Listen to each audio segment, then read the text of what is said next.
Hi everyone, in this video we will see that how to manage inventory in Shopify store. So for that, at first go to the product options, and from here you can see the all products here. Now go to any product, for example this product.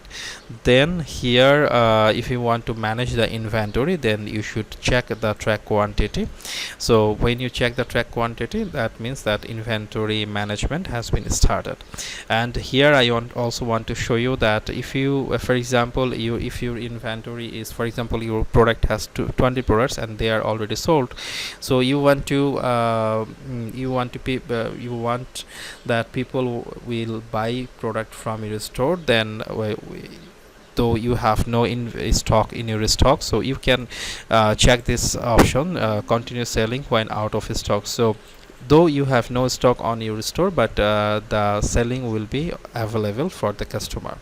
Let's check detailed inventory overview. So for that, go to the inventory page. Here you will see the all products inventory list. Here we have two products in our store. For example, let's see. Okay, so you can see that we have two products.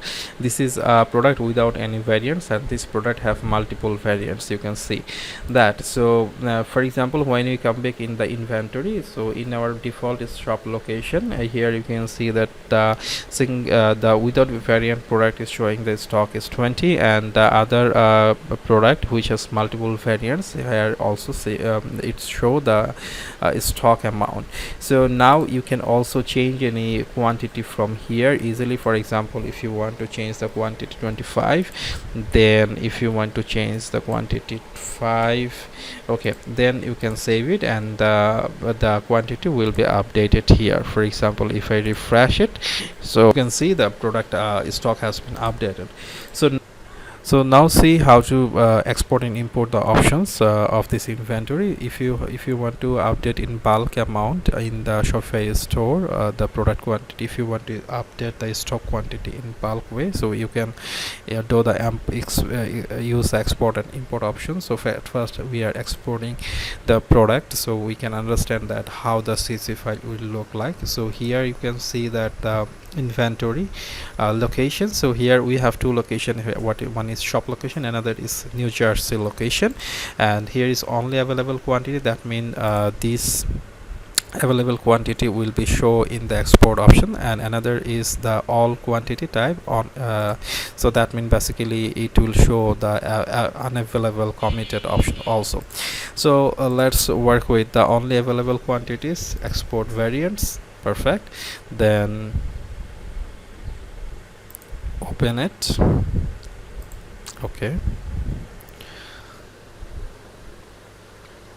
Okay, so you can update the stock quantity here. Here is the product title, and you can update the stock quantity here. For example, if you want to update stock quantity to 30, and for example this is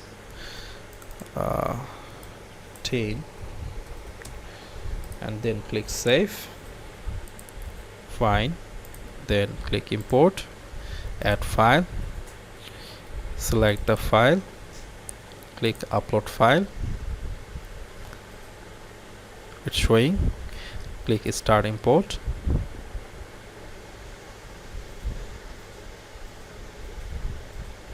Fine. So you can see that from 25 the stock updated to 30. So this way you can import and export the current inventory easily.